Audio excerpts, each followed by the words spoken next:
하겠습니다. 지난주에 제가 잘 알고 있는 한 청년을 만났습니다. 이 청년이라고 하면 좋겠죠. 이 청년은 강남에서 또 분당에서 이렇게 입시 컨설턴팅을 하고 있는 청년이었습니다. 그래서 제 아는 목사님의 자녀를 같이 상담코자 그 청년을 만났어요. 근데 그 청년이 우리나라에서 입시에 대한 이야기를 본인의 견해로 얘기해 주는데 되게 울컥한 한 대목이 있었습니다. 그 청년이 저에게 하는 말이 그 아버지 얘기를 하더라고요. 아버지, 왜 우리나라 아이들이 대학에 만약에 상위권 대학을 가지 못하는 경우들이 많이 있는데 왜 상위권 대학에 가지 못하는 줄 아십니까? 혹은 내가 희망하는 대학에 가지 못하는 줄 아십니까? 라고 물었을 때 그 청년이 이런 얘기를 하더라고요. 그것은요, 다 부모님 때문이에요. 부모님 때문이에요. 그러면서 왜 부모님 때문이냐라고 얘기를 하면서 얘기를 하는데 바로 부모님들이 우리 아이들을 뽀로로에게 맡겼다라는 거예요. 뽀로로. 그럼 뽀로로가 뭐죠? 한때 우리나라에 뽀통령이라는 말까지 있을 정도로 우리 아이들에게 수많은 인기를 얻었던 캐릭터죠. 왜 그 뽀로로 때문에, 왜 그런 매체 때문에 우리 아이들이 대학에 가지 못하느냐? 그 친구가 그렇게 얘기하더라고요. 요새 대학의 입시 경향은요, 단순하게 수학 같은 경우는 문제만 잘 풀어서 맞힐 수 있는 경향의 문제가 아니라고 하더라고요. 문제 자체가 너무 어려워요. 문제 자체가 독해가 되지 않고 문제 자체를 이해하지 못하면 내가 알고 있는 수학의 공식, 내가 알고 있는 물리의 공식을 대입해서 풀 수 없는 경향의 문제가 나오고 있는데 어느 순간 우리나라의 부모님들이 아이들을 편하게 키우고 싶어서 편하잖아요. 아이들에게 핸드폰 주고서 뽀로로 보여주면요. 그 1시간 1시간, 2시간이라는 시간이 너무나도 편하고 자유를 누립니다. 이 아이들은요, 어느 순간 이 뽀로로를 보면서 유튜브를 보면서 생각하지 않는 사람이 되어버리게 되는 거예요. 생각하지 않고 단순하게 주는 기쁨과 단순하게 주는 즐거움을 무비판적으로 받아들이면서 어느 순간 이 아이들이 생각하지 못하는 또 문제를 보았을 때 문제를 이해하지 못하는 아이들이 되었다라고 말하고 있습니다. 더 충격적인 건 뭔지 아세요? 너무 뜨끔했어요. 요새 부모님들이 대부분은 맞벌이를 하고 있습니다. 맞벌이를 하고 집에 늦게 들어오다 보니까 아이들하고 함께 할 수 있는 시간을 갖지 못하고 있다라고 합니다. 그래서 아이들이 와서 아빠 너무 피곤해요. 씻고 빨리 자고 싶어요. 내가 보지 못했던 스포츠 채널, 내가 보지 못했던 방송을 살짝 보면서 빨리 자고 싶은데 아이들이 와가지고 아빠 이거는 뭐예요? 아빠 나 이런 일이 있었어요. 아빠 내가 이거 한번 해볼게요 라고 말하면서 아이들은 아빠와 대화를 하고 아빠에게 질문을 해서 답을 얻고 싶은데 그 시간이 부모님에게 너무나도 힘이 드는 거예요. 그래 아빠 좀 피곤한데 아빠가 조금 이따 해주면 안 될까? 아빠 조금 힘든데 다음에 하면 안 될까? 엄마한테 미루게 됩니다. 그럼 엄마도 피곤해요. 엄마도 피곤하면서 핸드폰을 주거나 우리 다음에 하자라고 하면서 그 아이들이 질문을 통해서 대화를 통해서 생각할 수 있는 그러한 능력들을 배양하지 못하고 키우지 못하고 아이들이 자라다 보니까 아이들이 문제가 되는 건요.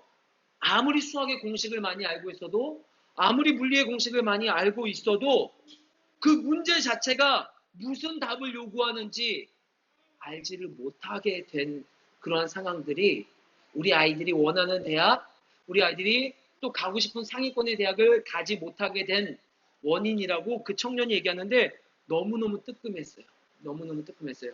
부모된 마음으로서, 부모된 자로서 그러한 모습들이 너무나도 많은 생각을 하게 되었습니다. 그러면서 그 이야기를 들으면서 한 구절의 성경이 제 마음속에 생각이 나더라고요. 찾아봤더니 우리말 성경이 이렇게 기록이 되어 있습니다. 여러분들 아마 들어보셨던 말씀일 것 같습니다. 잠언 22장 6절에 이런 말씀이 기록되어 있습니다. 어린 아이에게 바른 길을 가르치라. 그러면 나이 들어서도 그 길을 떠나지 않을 것이다. 그 말은 무슨 뜻이에요? 어린 아이들은요, 바른 길을 또 바르지 않은 길을요 분별할 수 있는 능력이 없다라는 거예요. 그래서 그 어린 아이에게 바른 길을 개혁개정 성경으로는 옳은 길을 가르쳐야지만 그 아이가 옳은 길이 어떤 길인지를 분별하고 갈 수 있다라는 말씀입니다. 성경은요, 곳곳에서 우리에게 이렇게 말씀하고 있습니다. 우리에게 맡겨진, 부모님에게 맡겨진 그 자녀들에게 장성한 분량에 이르기까지, 장성한 분량의 그리스도인의 분량에 이르기까지 때로는 훈계를 통하여서, 때로는 바른 길을 가르치고, 때로는 채찍을 통하여서 그 아이가 온전히 설 수 있을 때까지 가르쳐야 된다라고 말하고 있습니다. 그것에 실패할 경우 성경에서는요, 많은 모습을 통하여서 그 자녀들뿐만 아니라, 바른 길을 가지 못하는 자녀뿐만 아니라 그 자녀가 소속된 공동체 역시도 잘못된 길을 가고 있음을 성경에서는 우리에게 보여주고 있습니다. 단순하게 입시 문제뿐만 아니라 성경에서도 가르침에 실패했을 때, 그 가르침을 받아야 할 자들에게 그 시기에 온전한 가르침을 주지 못했을 때 그 모습에 대해서 세상은 대학의 입시에 실패, 낮은 자존감이라는 결과를 낳지만 성경은 보다 무섭고 보다 우리에게 경각심을 많이 주는 결과들을 보여주고 있습니다. 여러분, 엘리의 두 아들들 이야기를 들어보셨을 것입니다. 우리 사무엘상 2장 12절 말씀 한번 살펴볼까요? 사무엘상 2장 12절 말씀. 사무엘 선지자가 활동하던 시절의 제사장 자녀들의 이야기입니다. 사무엘상 2장 12절에 사무엘상 2장 12절에 엘리의 두 아들들에 대해서 성경은 이렇게 평가하고 있습니다. 우리 함께 읽어볼까요? 2장 12절 말씀 시작. 엘리의 아들들은 행실이 나빠 여호와를 알지 못하더라. 아멘. 여러분, 엘리는 제사장이에요. 얼마나 많은 하나님의 말씀을 듣고 또 지금 역시 또 엘리의 아들들 역시 제사장으로서 역할을 감수하고 있었던 상황입니다.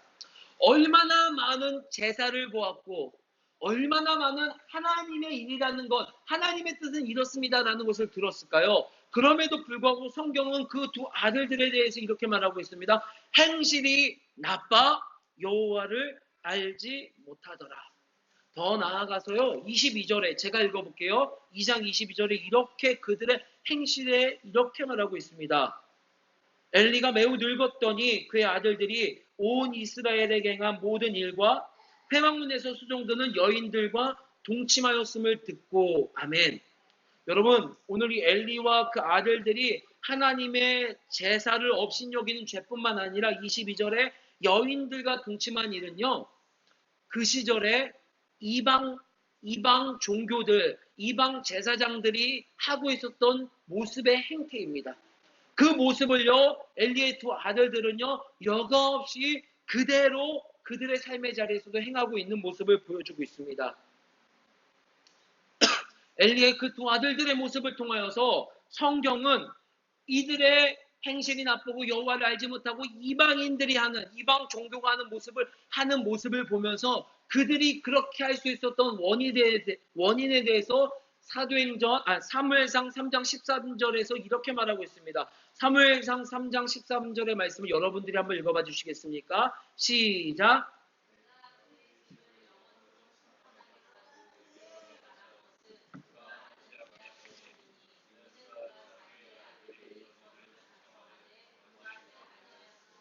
아멘.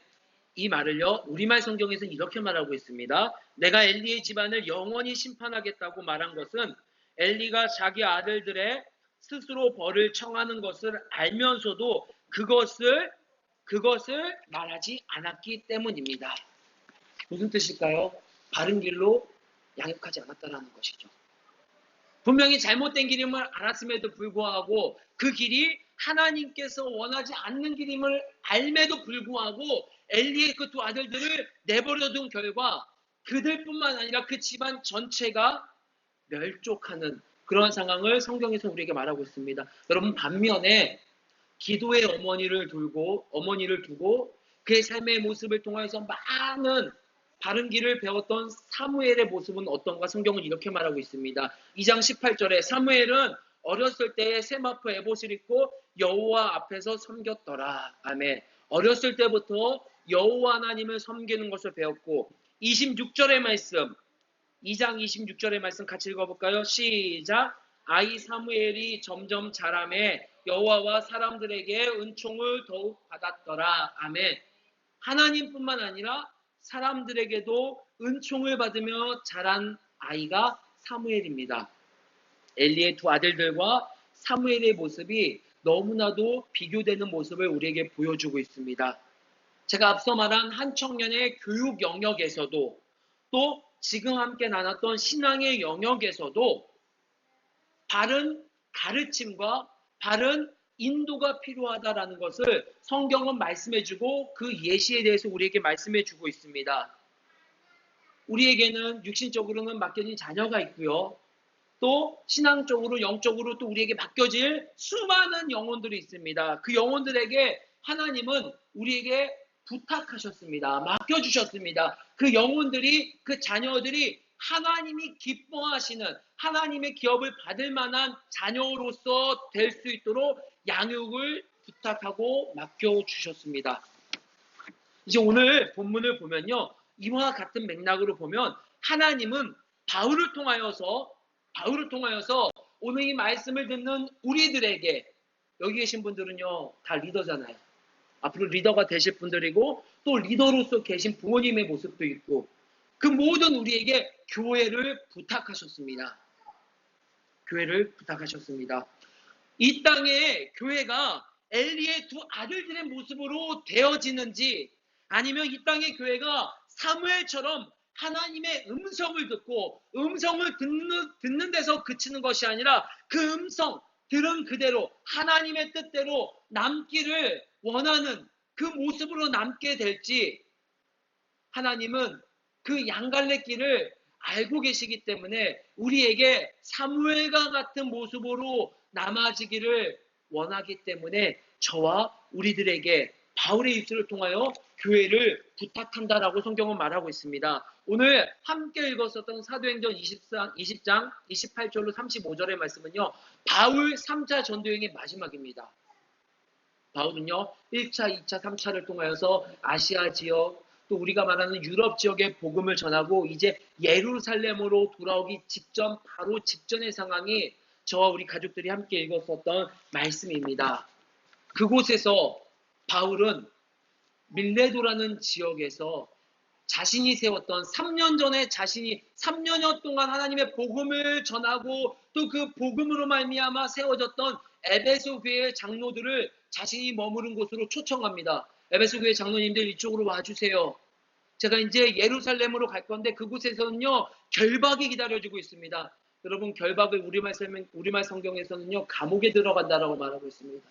이제 내가 예루살렘 전도여행 마지막에 예루살렘에 들어가면 감옥에 들어가고 수많은 환란이 제 앞에 있는데 마지막으로 제가 여러분들과 대면해서 말을 전하고 싶습니다. 그러니 비록 수고스럽지만 이 밀레도라는 지역으로 와 주십시오 하면서 그들에게 전하는 메시지가 사도행전 20장 28절의 말씀입니다. 우리 함께 읽어볼까요? 사도행전 오늘 본문의 말씀 20장 28절의 말씀입니다. 시작. 여러분은 자기를 위하여 또는 온 양떼를 위하여 삼가라. 성령이 그들 가운데 여러분을 감독자로 삼고 하나님이 자기 피로 사신 교회를 보살피게 하셨느니라. 아멘. 여러분 3차 전도여행 수많은 바울의 그 전도여행 가운데 교회가 쉽게 세워진 적이 있나요? 교회가 쉽게 세워진 적이 없습니다. 때로는 바울이 매를 맞고 먹지 못하고 강도의 위협을 당하면서 세워진 것들이 바로 교회입니다. 그 세워진 교회, 힘겹게 세워진 교회를요 보살펴 달라고 부탁하는 것입니다. 그것을 오늘 제가 쓰는 표현으로는 교회를 부탁하는 거예요. 에베소 장로님들에게. 이제 세워진 교회가 내가 보기에는 또 율법에 아주 능통한 바울의 눈에 봤을 때는 이 교회가 이제 이후로는 두 길로 갈라질 것인데 엘리의 두 아들들처럼 하나님의 뜻과는 전혀 상관없이 패망의 길을 걷는 것과 혹은 사무엘처럼 하나님의 뜻에 온전히 순종하며 나아가는 그런 두 길이 있는데 이렇게 힘겹게 세워진 교회가 무너지지 않고 사무엘과 같이 든든히 세워져 나가기를 원하는 마음으로 바울은 에스베소의 장로님들에게 교회를 부탁하는 것입니다. 교회를 부탁하면서요, 구체적으로 우리에게 두 가지가 교회를 무너뜨릴 것인데 이 두 가지를 조심하라 라고 말하고 있습니다. 첫 번째는요, 29절의 말씀입니다. 함께 읽어볼까요? 시작. 내가 떠나온 후에 사나운 이리가 여러분들에게 돌아와서 그 양떼를 아끼지 아니하며. 아멘. 바울이 이제 섬기던 교회를 떠나게 되면요, 그 교회에는요, 외부에서 사나운 이리가 들어온다라고 말하고 있습니다. 실은 유대 문헌을 보거나 랍비 문헌을 보면요, 이리를요 좋게 보지 않습니다. 왜냐면요, 이리라는 동물이 가진 특징은요, 자기가 먹고 싶고 자기가 원하는 희생물을요 그냥 먹는 것이 아니라요, 잔인하게 갈기갈기 찢어서 먹는 그러한 특징을 가진 동물이기 때문에 유대인들이라든가 랍비 문헌에서는요, 이리를 좋은 동물로 그리고 있지 않습니다. 그런데 성경은, 바울은 오늘 이렇게 말하고 있습니다. 교회가 무너지고 교회가 든든히 서가지 못하는 데 있어서 외부에서 들어오는 사나운 이리가 있다라고 말하고 있습니다. 외부에서 공격해오는 사나운 이리. 성경 곳곳에서는요, 사나운 이리, 외부에서 들어오는 이리를요, 거짓 선지자, 거짓 선생이라고 표현하고 있습니다. 실제 거짓 선지자들은요, 수많은 공격으로요, 바울이 세웠었던, 성령님의 바울을 통해 세웠던 교회들을요 많이 흔들었습니다. 갈라디아 교회가 그랬고요, 고린도 교회가 그렇고요, 여전히 지금도요 우리를 흔들흔들거리게 하고 있습니다. 그 대표적인 예를요, 고린도후서 11장 4절에서 이렇게 말하고 있습니다. 고린도후서 11장 4절 말씀 한번 찾아볼까요? 사도행전 20장 말씀은 손에 끼고요. 고린도후서 11장 4절. 외부에서 들어오는 사나운 이리가 어떻게 교회를 공격하는지 같이 읽어볼까요? 11장 4절 말씀 시작. 만일 누가 가서 우리가 전파하지 아니한 다른 예수를 전파하거나 혹은 너희가 받지 아니한 다른 영을 받게 하거나 혹은 너희가 받지 아니한 다른 복음을 받게 할 때에는 너희가 잘 용납하는구나. 아멘. 교회에서 바른 길을 가르치지 않고 복음을 가르치지 않고 하나님의 나라를 온전히 가르치지 않을 때는요, 외부에서 들어오는 다른 복음, 다른 영을 전할 때 영락없이 그 복음과 다른 거짓에 흔들리게 된다는 것입니다. 그리고 무너지게 된다는 것입니다. 여러분, 이 문제를 보면요, 단순하게 교회니까 우리 어떤 공동체만을 놓고 생각할 수 있습니다. 그런데 성경은 교회를 그렇게 말하고 있지 않습니다. 여러분 한 명 한 명에게도 분명히 이러한 문제가 앞으로 도달할 것입니다. 비록 거짓 선지자의 모습은 아니다 할지라도, 비록 사나운 이리의 모습은 아니다 할지라도, 내가 가지고 있는 그 복음, 내가 가지고 있는 말씀을 흔들 수 있는 바람, 흔들 수 있는 폭풍이 우리 가운데 분명히 놓일 것이다 라고 말씀하고 있는 것입니다. 그 상황 가운데서 바울은 장로님들에게 부탁하는 거예요. 교회 리더십에게 부탁하는 거예요. 분명히 이런 문제가 있을 것입니다. 우리 앞에도 이런 문제가 놓이게 될 것입니다. 또 두 번째 문제가 교회에 닥치게 됩니다. 30절 말씀 함께 읽어볼까요? 시작. 또한 여러분 중에서도 제자들을 끌어 자기를 따르게 하려고 어그러진 말을 하는 사람들이 일어날 줄을 내가 아노라. 아멘. 저는 교회를 굳이 표현하자면요, 뭐 큰 교회 작은 교회가 아니라 교회는 하지 않는 교회냐, 하나님이 기뻐하는 교회냐, 하나님이 기뻐하지 않는 교회냐. 오늘 이 30절의 말씀은요, 하나님이 기뻐하지 않는 교회의 모습들 중에 대표적인 모습입니다. 제가 복음을 전하고 제가 이 자리에서 여러분들과 교제를 하고 또한 이 교회 가운데에서 제가 여러분들에게 전했던 수많은 것들 중에서 장용환 목사의 메시지가 남거나 장용환 목사가 여러분들에게 남게 됐다면 저는 실패한 것입니다. 성경은 내가 남는 것이 아니라 바로 내가 전한 그 예수 그리스도의 그 잔향이 남음으로 교회가 교회됨을 우리에게 말씀해 주고 있습니다. 여러분, 이 성경 들어보셨죠? 고린도 교회의 문제들 중에서 그 안에 내분이 일어났습니다. 나는 바울파, 나는 바울 목사님을 따를 거야. 나는 아볼로 목사님을 따를 거야. 나는 게바 목사님을 따를 거야. 나는 그리스도를 따를 거야라는 이 고린도 교회 안에 파가 나뉘는 문제가 있었습니다. 그때 바울이 이렇게 말합니다. 내가 정말 감사한다. 내가 정말 감사하다. 내 이름으로 내가 내 능력으로 내 기회를 통해서 세례를 주지 않은 것에 대해서 너무나도 감사하다.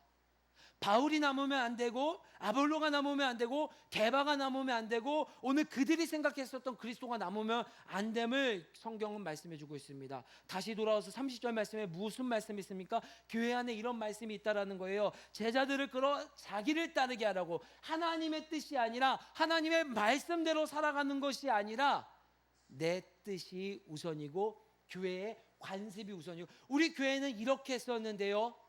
왜 목사님 이렇게 하세요? 야, 우리 교회는 이렇게 했었는데 너희들 왜 이런 의견을 제시해? 그거 잘못된 거 아니야? 라는 것이 이 교회에 앞서서 우리 교회를 이끌어 간다라면 오늘 분명 교회는 무너지고 흔들릴 수 있음을 성경에서는 말씀해 주고 있습니다. 교회는요 분명히 흔들리고 또 흔들릴 것입니다. 여러분, 요새 사회를 뒤덮고 있는 수많은 문제들, 교회에서 일으키는 그 문제들, 교회를 부탁한 그 두 문제에 다 걸려서 넘어가는 것입니다.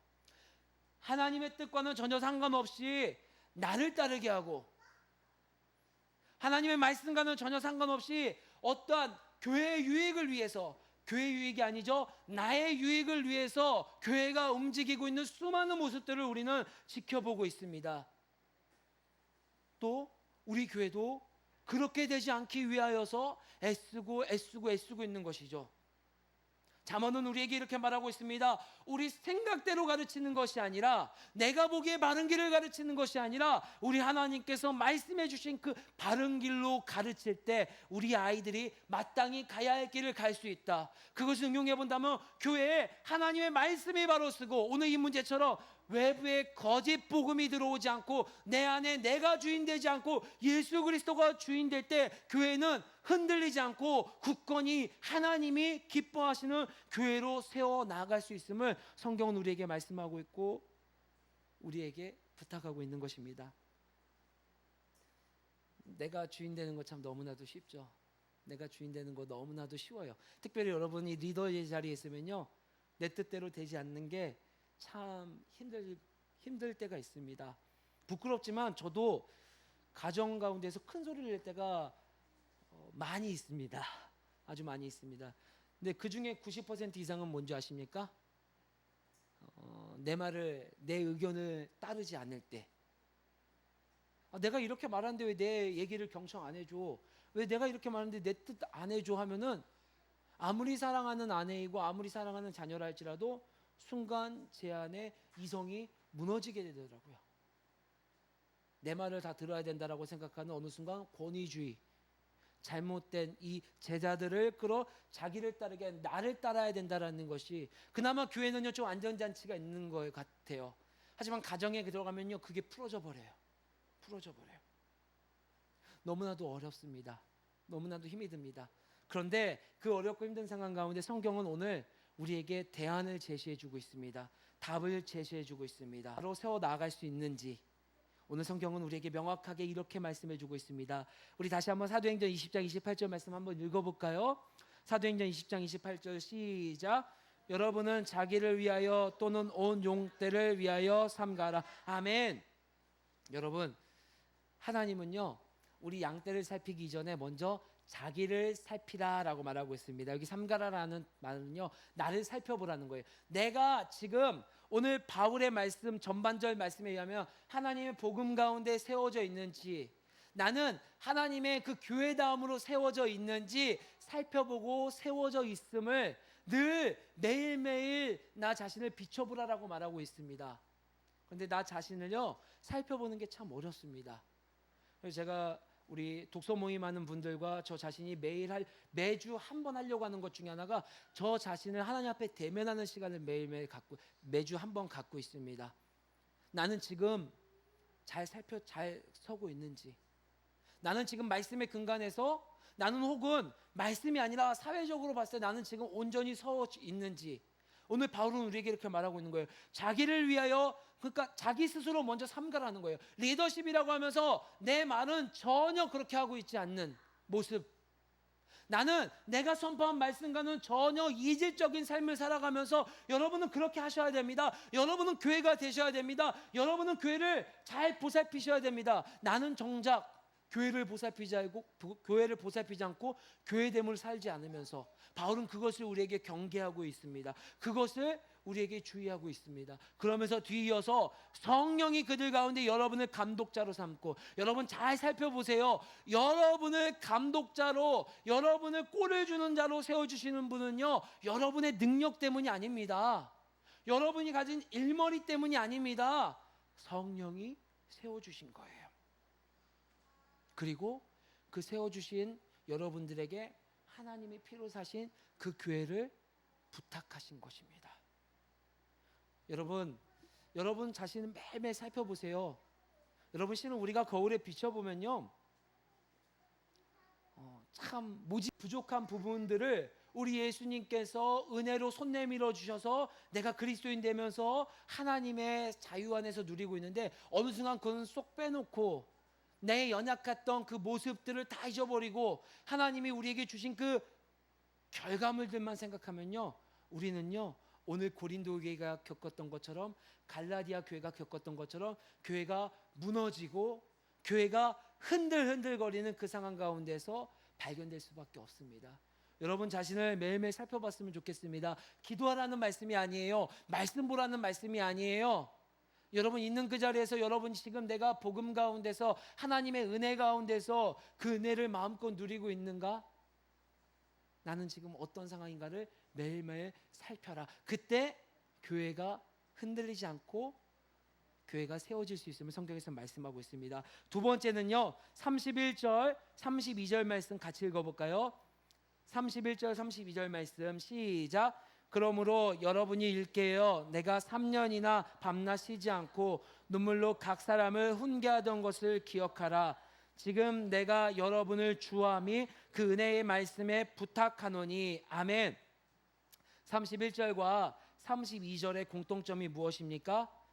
바울이 각 사람을 훈계하던 것을 기억하라. 그리고 또 내가 주함이 그 은혜의 말씀에 부탁한다라고 말하고 있습니다. 여러분, 우리가 교회됨으로 쓸 수 있는 것, 여러분 우리가 흔들리지 않고 하나님이 기뻐하시는 기업으로, 하나님이 원하신 자로 설 수 있는 것은요, 우리 안에 없음을 다시 한번 기억하며 하나님께서 우리에게 부탁하신, 하나님께서 우리에게 맡겨주신 그 말씀으로 우리가 온전히 쓸 때, 말씀을 의지할 때, 말씀을 신뢰할 때 우리가 교회 될 수 있고 든든히 설 수 있음을 말씀하고 있습니다. 그래서 특별히 말씀 앞에 은혜의 말씀이라고 말씀하고 있습니다. 바울이 3년여 동안 눈물 흘리면서 맞으면서 세워가는 그 에베소 교회 가운데 그 말씀의 삶을 기억하라라고 말하고 있습니다. 은혜의 말씀, 또 주님께 여러분을 부탁한다. 무슨 뜻이에요? 내 안에 없다라는 거예요. 지하라는 거예요. 이 말을 보고 나아가라는 거예요. 그러니까 너무 연약하니까 바울을 보내주셔서 3년 동안 보지 않았느냐? 기억해봐라.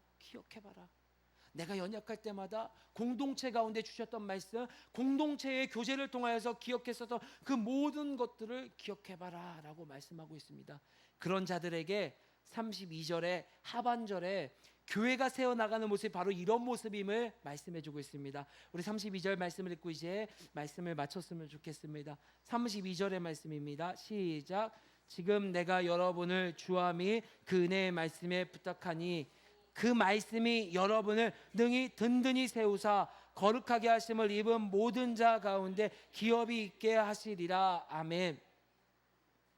그 말씀이, 은혜의 말씀이 우리를 든든히 세우고 하나님이 말씀하신 거룩한 자의 모습으로 하나님이 주신 기업을 누릴 수 있게 해주신다라고 말씀하고 있습니다. 여러분, 그 기업이 뭐예요? 다른 것이 아니라 하나님이 원하시고 기뻐하시는 교회됨입니다. 여러분들 가운데 계신 그 예수님을 그리스도로 고백하는 그 교회됨을 주님께서 든든히 세워나간다라고 말하고 있습니다. 여러분, 우리 손가락이요, 외부로 향하지 않았으면 좋겠습니다. 먼저 나 자신부터 오늘 바울이 말한 것처럼 여러분을 하나님께서 부탁하는 거예요. 여러분 한 명 한 명을 부탁하는 거예요. 오늘 그 음성이 나에게 이렇게 들렸으면 좋겠습니다. 용환아, 용환아, 내가 너를 부탁한다. 너에게 거짓 복음이 들어갈 거야. 잘못된 말씀이 들어갈 거야. 그리고 그 잘못된 말씀 가운데서 너가 주인 되는 인생을 사는 것이 멋지고 괜찮을 거야 라는 그런 잘못된 생각들이 너 가운데 들어갈 거야. 그런 것, 그런 모습 주의하고 너 자신을 매일 삼갔으면 좋겠어. 너 자신이 매일매일 말씀을 신뢰했으면 좋겠어.